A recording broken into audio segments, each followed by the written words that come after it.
I'm Louis Moroni, and this is Constraints the Podcast from Hi-Fi Handiwork, a 20-episode series. Each episode is a chat with a guest from a creative industry about a project obstacle they've experienced, viewed through the lens of project management's three constraints of scope, time, and budget. Further insights and commentary can be found in the show notes.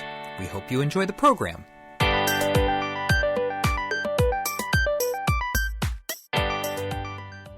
In a blog post on the Communication and Culture graduate program website at Toronto Metropolitan University, I write about the idea that life can be a project. This notion is not new. In fact, it is the main contention within the field of project studies, which applies project management methodology to society and culture. The crux of the argument is that while neoliberal society has long encouraged self-reliance and meritocracy, project management has grown, not just as a common practice within organizations and businesses, but as a reality of our daily lives.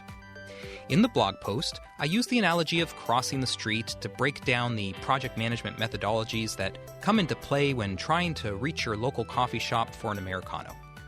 But any activity in anyone's life can illustrate the aspects of project management that go into living. You might initiate the project of going on a vacation, or start planning what you're going to make for dinner. For my guest today, he implemented the embracement of Buddhism to guide his behavior. But we're not talking about religion as a creative industry today, though it occurs to me as I write this that I may have just figured out where my next guest will come from. No, I learned about today's guest's Buddhist beliefs from his special baby goat. And the creative industry we will be exploring today is stand-up comedy. In fact, as a creative industry, stand-up comedy holds a unique position. Not only is every performance a unique product, and every punchline a product of pure creativity, the content of stand-up comedy is arguably the most authentic expression of one's own experiences and perspectives on life. And, in that sense, it is maybe the best example in the creative industries of living life as a project. That's why, without reading his bio, I know that today's guest is the son of immigrant parents and was raised by a single mother, that he worked at a daycare for children with special needs, and that he may be allergic to me because I'm a straight white dude. In his own words, to himself, as he critiques his special, 4 tracks in, quote, "I want you to get vulnerable," end quote. Well, this Toronto comic has been making himself vulnerable on some of the most renowned stages of Canadian comedy, such as the Just for Laughs Festival, CBC's Laugh Out Loud, and as opener for comedy legend Colin Mockery. So, here we find ourselves today in the project of our lives, on this project called Constraints, to discuss a project of his choosing. So, without further ado, Jesse Singh, welcome to Constraints. Thank you for having me, Louis. I appreciate it, man. All right. Well, I know you've listened to at least one episode, so I'm just going to throw it out there. What have you brought today? What's your obstacle that you have in mind? I think a lot of it is going to be encompassing kind of being able to break through that threshold of being, one, a Canadian entertainer and kind of the comedy scene in Canada, and kind of seeing the challenges that came into play when trying to build a name or a staple for yourself, especially coming from Toronto. What is that? What do you mean, especially coming from Toronto? Because I think Toronto is home to an incredible amount of talent, whether it comes to musicians, comedians, or things of that nature. But stand-up comedy within itself actually till today isn't even really considered an art form on a political scale. You know what I mean? Like in law, like it's not legislated as an actual art form until recently, which was something they had to fight for. Sorry, wait a second. Toronto had to fight for that, or the world? The stand-up comedy scene in Canada. In Canada. So what does that mean? So it means like in the States, comedians or working comedians can be considered actual working artists if their sole income is stand-up comedy. However, here, you have to be known as a one-man show, per se, or an entertainer, or things of that nature. Stand-up comedy as a title actually isn't included as a real career path. But I think the other challenge that comes with being a comedian in Canada is somehow, I find this is a challenge we find in other avenues of entertainment as well, is that sometimes they're not appreciated until we lose them by going to the States or building a bigger name there. And then suddenly they get a certain level of notoriety. Right. And a lot of that is seen even through, the festivals that you mentioned, such as Just for Laughs, which went bankrupt for a period of time and now is slowly starting to make a comeback. But even festivals such as that, a lot of challenges that Canadian entertainers will talk about as well is the treatment that acts from America gets versus homegrown Canadian comedians, which is a lot of the time we're not given the same treatment, whether it comes to financial compensation or even, boost of advertisement, because American comedians are somehow seen as bigger acts. And that's not to put down any of their talent, but it's just seems like there's always this second-hand treatment when it comes to Canadian artists, where it's like you should just be happy to be here. Right. That's really interesting because a couple things pop into my mind. Yeah. First of all,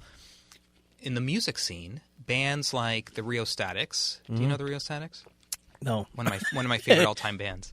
Actually, one of the members was on this show. Oh, that's huge.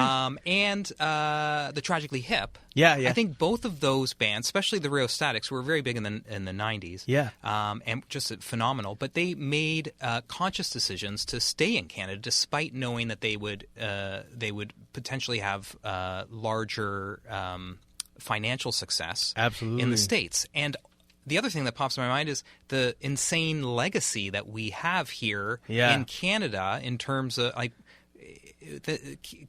comedy is one of our exports. 100%. So it's really surprising to me that there isn't it's surprising to me that it's not weighted on the Canada side that our comedians would be. Okay. I want to back up a bit again because I still don't understand this stand-up comedy legislated. Yeah. So is this like a taxes thing? Is this a EI thing? It's a thing, for instance, like when you're applying for grants, for instance, like artists that are musicians or independent, artists in that sense of like movie creators, like TV creators, right. or even, like I mentioned, musicians already.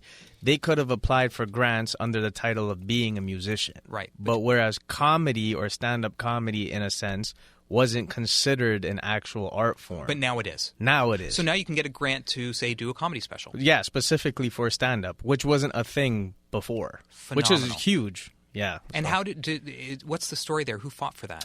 So there's actually an association called CASC, Canadian Association of Stand-Up Comedy, which was just a group of comedians that kind of came together and basically pushed for it, like presented different board meetings and like grants and things of that nature to like provide the opportunity for other stand-up comedians. I'm wondering if, first of all, how old is CASC? I've never heard of it. Not that long, actually. Like, do you think that the individuality within stand-up comedy, and I'm imagining also the competition between comics, sort of was counter to the idea of comedians getting together in some sort of guild? Why did it take so long for this? That's a great question. I mean, not that I know you're probably not like the expert here, but no. I mean, that's a great question, and I don't think, like you said, I can't speak on it as a whole, but from my experience, I think it does come down to the fact of what you said in terms of the fact that stand-up comedy has always been kind of this individual-based art form, where it's like when you're on stage, you don't have a troupe, you don't have, other alliances with individuals per se. It kind of is you doing your own bookings and going out and trying to get your own accolades and opportunities.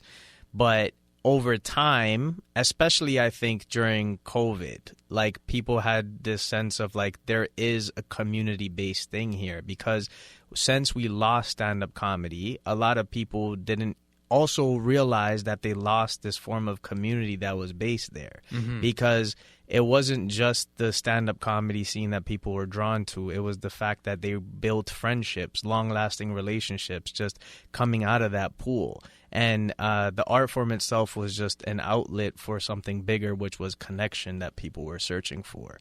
And I'm always reminded how not far in the past the pandemic was, and it often comes up on the show.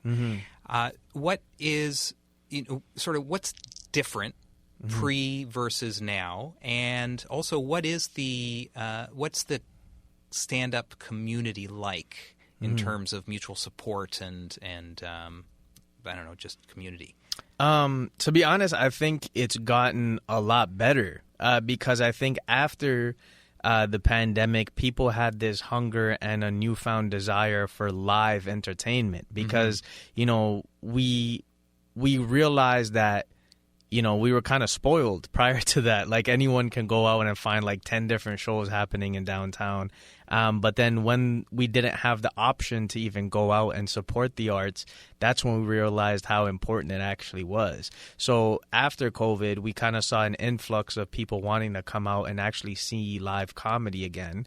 And a lot of the newer generation of comics that are coming into the scene are much more tech savvy. Like, they're much more involved in social media and things of that nature. So when they produce shows or put on a lot of independent shows of their own, they're able to sell it out. They're able to attract an audience. And I think prior to that, a lot of the scene was encompassed around, going to comedy clubs or being part of that club scene, or part of, like I said, being part of festivals just for laughs or these bigger accolades. But now it's kind of transitioning gears in which the independent scene is starting to grow and becoming much more popular, because I think people want that now. They want to see, like, how do I support local acts, versus like putting money in someone else's pocket. Right. So you said your obstacle was really surrounding the ability for Canadian comics specifically to sort of to make it. Yeah. First of all, I mean, do you think of your you obviously your special was a project. Every time you create an act, that's a project in itself. You're constantly working on stage on new material, and you're evolving. When will you feel like you've made it? This is a great question, because it's something I probably ask myself daily. And I think, and I don't know if I can speak for any entertainer, any artist, but I think the struggle has always been in your mind. You think, oh, if I just get this one accolade, then, I'm quote unquote made it, or I'm going to be able to take that next step in my career. But oftentimes when you get there, you're like, okay, well, I guess it's time to recycle the same thing again. What do you mean recycle the same thing again? What I mean by that is, when I first started comedy, my first set I ever did was an Absolute Comedy, which is a club in Yonge and Eglinton. I did the amateur night. What year was this? This was, I've been in now for almost 10 years in August. So this would have been almost 9 years ago. Okay. And I was 17 the first time I ever performed. Wow. Yeah, it's been a while. But then I took kind of like a long break because I just didn't know how else to break into the scene, and I kind of revisited it again. But I remember I told myself when I did the amateur night that, one day I want to come back and I want to be able to headline this club. And I finally did that for the first time about 2 years ago. And in the moment, it was a great feeling where it's like, oh, I came full circle. But right after it happened, it's kind of like, okay, it's time to go back to the open mic scene, try out new material. It's time to just get on other shows. It's not like you're becoming overnight success. I think what it allowed me to do, though, was get better opportunities in terms of being known as a headliner within the Toronto scene now. So it's not just, oh, I'm an amateur comic. I've leveled up into the pro field. But that's what I meant before. In Canadian comedy itself, there's kind of a ceiling you hit when it comes to stand-up. And what I mean by that is that the only real festivals we have is Just for Laughs, which, again, you don't really get on the bigger stages until you're like a bigger household name, or until, you know, you're opening for American acts. And then the other aspect is CBC, which again was a great opportunity, and Winnipeg Comedy Festival, which is one of the other bigger festivals. But you can do all of these festivals and still not really have a core following. That's why I think a lot of stand-up has transitioned to this era of content creation. Mm-hmm. You know, so a lot of people are basing it off of the fact of how many followers do I have on Instagram, TikTok. And I think that is kind of the one route you can take to be a stand-up comedian full-time, live comfortably within Canada. But again, it can't be stand-up itself, where I feel like in America, there are opportunities where you can solely be a stand-up comedian and still make a living. Have you thought about moving to the States? I have, but my bigger thing is that I would love to stay within Canada because, like you said, I think I would like to see our scene grow and flourish and have those opportunities within our household sphere. Right. And, you know, if I it's were... it's always a shame when someone says something like that, and it's just like, look, I just want to make my community here where I live better, but it actually, you know, the government doesn't support it or whatever the culture. I mean, and I cut you off there, but what about in the States? I mean, you have performed in the States. Yeah. What is there a similar attitude towards Canadian comics versus American comics when you're actually in the States, or can you even generalize that way? Yeah, I think already when Toronto, at least, and things have kind of changed now because I think Toronto comedians have definitely put themselves more on the map. But initially when I went there and people found out I was from Canada, they already kind of had this bias and didn't want to take me seriously as a comedian, you know, and until I was able to go on stage, prove myself, even though you cross the border, you're coming down here, this is what you do. Yeah, and finally when I was able to break into it, that's when they're like, no, this guy's legit. And I think the other challenge though is that to actually work in the States, to make money, we need to have a work visa, which can take anywhere from 5 years, but it's close to about $10,000 with all the lawyer fees and everything included, so $10,000. But on top of that, it's also the eligibility criteria. So you need to have credentials showing that you're able to basically make a living as a comedian if you were to move from Canada to America. And if you just go over for one gig, do you technically need a visa for that? Yes. So technically speaking, the previous times I went, I did kind of luck out because I was able to finesse my way through, but I also wasn't getting paid. The bigger thing is if you're making money there and they find out that there are consequences to that. So I think it's much more challenging, especially given the political climate now, to be able to make that switch over there. It feels almost claustrophobic. So you're here in Canada. There's this ceiling that you can't really that exists that doesn't allow you to gain the kind of success that you ideally would like. Mm-hmm. And there's this amazing market just over the border. Yeah. So you're pro 51st state then. I want to take it that far. Oh, okay. Sorry, that's not on the record. Okay. No. That was pretty good though, Lou. Oh, thanks. Okay. Now your comedy. Yeah. And this is why, I mean, I told you before, like Baby Goat is hilarious. I love it. Thank you. And everyone should go find it. I listened to it on iTunes. Yeah. And your comedy is very personal. Yeah. Which I think, I think good comedy is always personal. Definitely.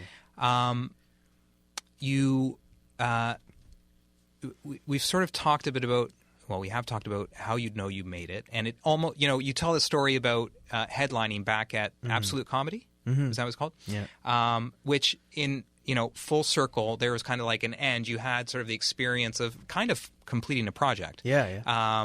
You didn't necessarily, did you have a timeline for yourself?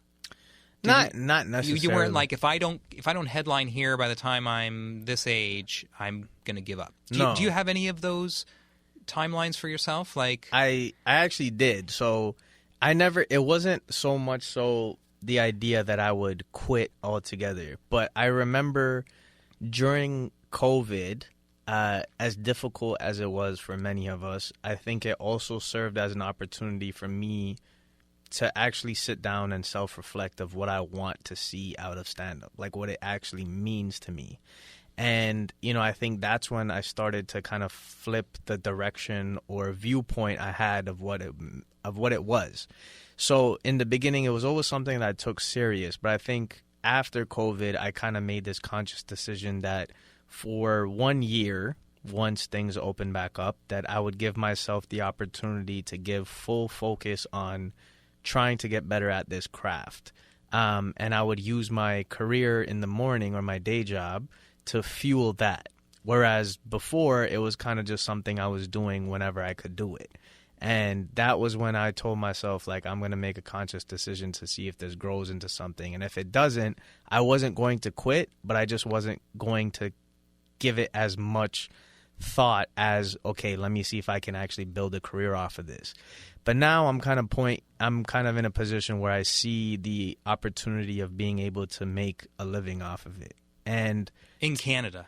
Yeah. That's very exciting. Yeah. And I think going back to your earlier point, the way I would say I know how I technically, quote unquote, made it is when I'm able to just live comfortably doing stand-up comedy. Like, I don't have to worry about bills, finances, things of that nature. Kind of like the Jerry Seinfeld, small apartment in New York kind of scenario, but just, in Markham. Yeah. Yeah, exactly. The what's kind of interesting about stand-up comedy is it, in a lot of ways, if you want to get up on stage and put yourself out there, it's kind of ideal because you can have a day job. Yeah. And there's no overhead. Yeah. It's like your only cost is your time. Yeah. Absolutely. And when you perform is outside of banking hours. Yeah, in the evening anyways. Yeah. So I don't know where I was going with that. Oh, that's okay. All right, there we go. Yeah. But I do want to. So I want to talk about your, because basically. So look, project management. Yeah. We've kind of established your timeline here. Your timeline is never at this point. You're committed. Yeah. Right. Exactly. Budget wise, you have a day job which you can continue until you make it. Yeah. And then and I think you is it at the daycare still? No, so I'm actually a youth outreach worker. So outreach worker. Okay. So You've always been a youth outreach. I just said daycare, but that's totally wrong. No, so I used to. So the joke on the album is actually that does refer to a real thing that I did. So I was working at a daycare center for adolescents who had special needs. Right. And that's where the story was formed from. But now, actually for the past 9 years almost, I've been working at a non-for-profit where I support at-risk youth. So youth that are at risk of homelessness and things of that nature. Right. In Markham. And York Region, Richmond Hill. Okay. But I kind of sector all of York Region. And you have an education in this? Yes. I got a diploma in social service work and an undergrad in psychology. And you find that satisfying? Yeah. The work, not the having had that. All right. So we talked. Okay. So we talked about the time. We talked about the money. Yeah. So now the material for your stand-up. Yeah. Is there anything out of bounds for you? I wouldn't say like out of bounds, but here's my thing with when it comes to, I guess, edgier material. Because there are some jokes on the album that some people might say, oh, that's offensive. But the way I like to put the jokes together is knowing that if there's a certain word that I use that is quote unquote a trigger word, I'm using it because I know that there's nothing else that I'm not using it just for shock value. Right. Like, I want to know that it has a place and that it's used to, like, either dictate or get my point across. Whereas I think there's a difference when there's some comedians that just say outrageous stuff for the sake of, like, just saying it, and then they might turn around and say, like, oh, you guys don't get it or you're being sensitive. And I'm like, no, I think you just don't need to go up there and start saying the N-word for no reason, Yeah, can I share something with you? Yeah, of course. This has actually been something I've been talking about recently. Yeah. It just, with people, not Yeah, on this show.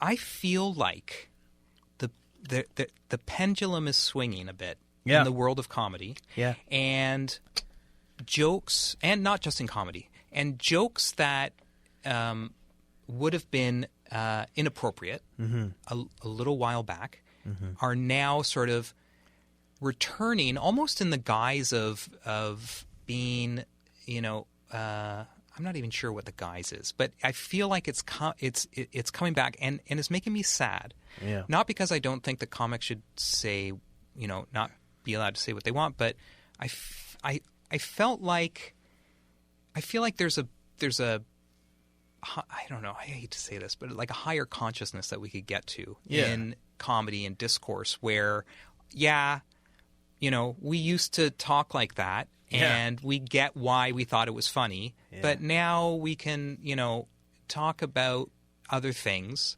and still find them funny, not at the expense of, divisiveness, or not for divisiveness, or at the expense of people for just being who they are.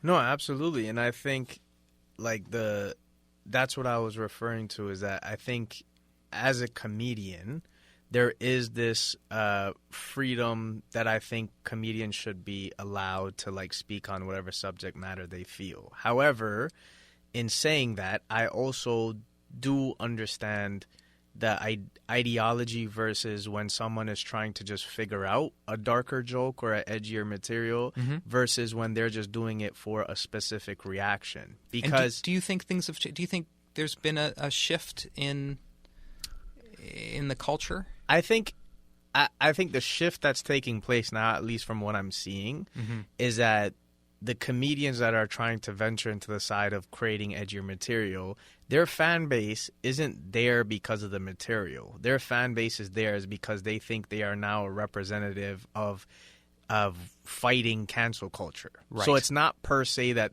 this guy's hilarious. It's like, I like the symbol of what he represents. And I don't agree with that, because I'm like, the core value of comedy is to be funny. Just because you're saying crazy stuff on stage for the sake of it doesn't make it funny. But I also do like certain dark humor. Like, I'm not going to say I don't, but I think there's a difference when it's done properly versus people just doing it because, they're trying to create a statement. I don't agree with that. So do you understand that at this point, your own comedy, when you're writing jokes now or writing material, do you know when you've got it, or do you still feel like you're trying to find your voice?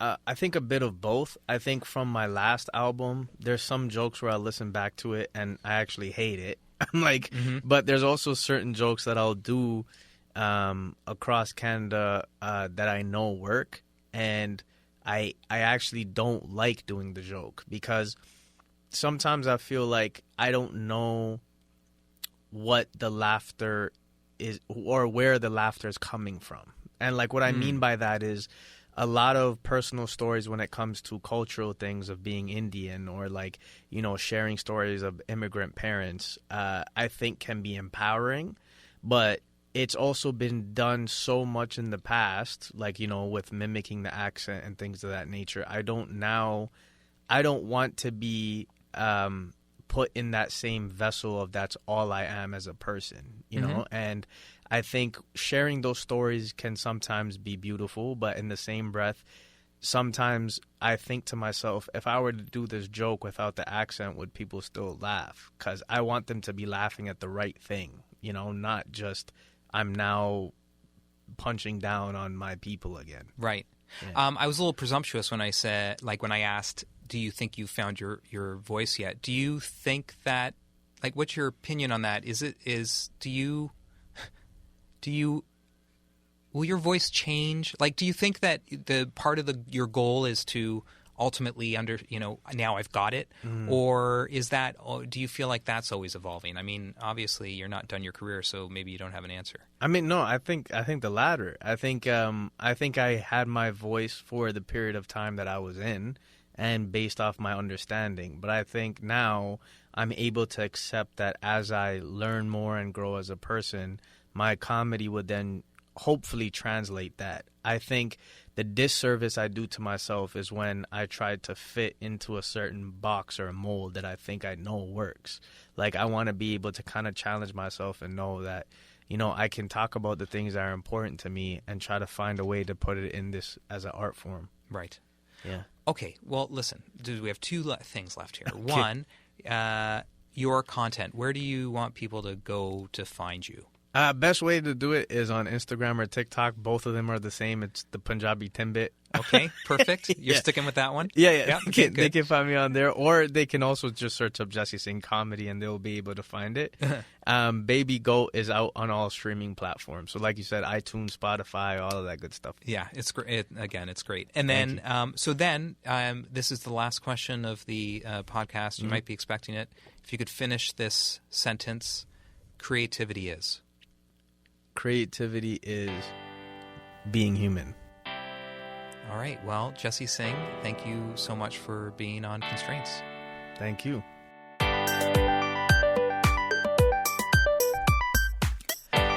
Constraints the podcast receives resource support from the Alan Slate Radio Institute at Toronto Metropolitan University and is co-produced by Louis Moroney and Mihir Kore.